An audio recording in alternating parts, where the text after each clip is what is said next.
शहीद आजम भगत सिंह की 118वीं जयंती पर सीपीआई नेताओं ने उन्हें भावपूर्ण श्रद्धांजलि अर्पित करते हुए कहा कि उनके विचार और बलिदान आज भी देश को नई दिशा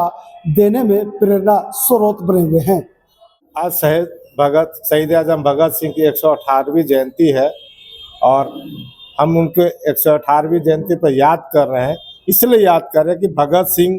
का जो जीवन है वो देश के लिए समर्पित था। उन्होंने देश के लिए, आज़ादी के लिए जो कुर्बानियाँ दी थी और उनके जो अधूरे कार्य थे, जैसे उन्होंने कहा था इस देश में अंग्रेजी बनिए तो चले गए लेकिन देसी बनियों से भी हमारी लड़ाई जारी रहेगी। उसी के खिलाफ हम भगत सिंह को आज याद कर रहे हैं। इस संदर्भ में याद कर रहे हैं देश में जिस तरह से बेरोजगारी, महंगाई और आउटसोर्सिंग और प्राइवेटाइजेशन किया जा रहा है और जिस तरह से देश को पूंजीपतियों के हाथों में बेचा जा रहा है, उस हिसाब से हम भगत सिंह को याद करते हुए, उनके इन शब्दों को याद करते हुए कि आगे कैसे देश की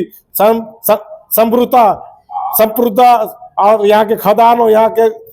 बेरोजगारों को रोजगार कर, इनकी रक्षा के लिए हम प्रतिबद्ध का संकल्प लिए। उसी से उलझे भगत सिंह को याद के, भगत सिंह की जीवनी इस देश में एक प्रेरणा स्रोत है और लगातार हमें एक आंदोलन की ऊर्जा देती है और नए जो युवा है एक जोश से भरता है कि देश को पूंजीपतियों का से ईस्ट इंडिया कंपनी से छुड़ाने के लिए इन्होंने जो धमाका किया था आज पूरे देश में गूंज रहा है, पूरे विश्व में गूंज रहा है। और वर्तमान आने वाले दिनों में भी हमें जो देशी बनी उनके खिलाफ लड़ाई को तेज करने की जरूरत है। क्या लगता है कि आज भी देश के नेताओं को भगत सिंह के बताए हुए मार्गों पर चलने की जरूरत है? नहीं, भगत सिंह का मकसद तो क्या था कि देश में जो अंग्रेजी बनी है, विदेशी बनी है, ईस्ट इंडिया कंपनी जब चली गई तो यहाँ के लोगों का जीवन कैसे सुलभ हुआ, यहाँ के लोगों को रोजगार कैसे मिले, यहाँ की शिक्षा व्यवस्था कितनी सुदृढ़ होगी, यहाँ का जो स्वास्थ्य व्यवस्था कैसे सुदृढ़ होगी, इन सवालों को लोगों ने अपनी चिंता व्यक्त की थी। उन्होंने अपने पत्र में भी कहा था कि ये हम जब हमारी लड़ाई जो है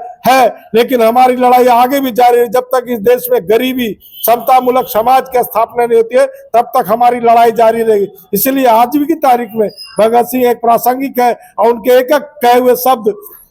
हमें लगता है प्रासंगिकता करती है कि किसी न किसी भगत सिंह के विचारों को आत्मसात करने की जरूरत है। और अभी भी केंद्र की सरकार ने जो दर्जा इनको देना चाहिए, भगत सिंह को शहीद आजम का जनता ने तो दर्जा दे दिया है लेकिन यहाँ के राज सत्ताओं ने अभी तीनों को शहीद आजम भगत सिंह का दर्जा भी नहीं दिया। ये भी सोचने की सवाल है। इसको भी हम बार बार कहते हैं कि भगत सिंह को शहीद आजम का दर्जा दे और राष्ट्रीय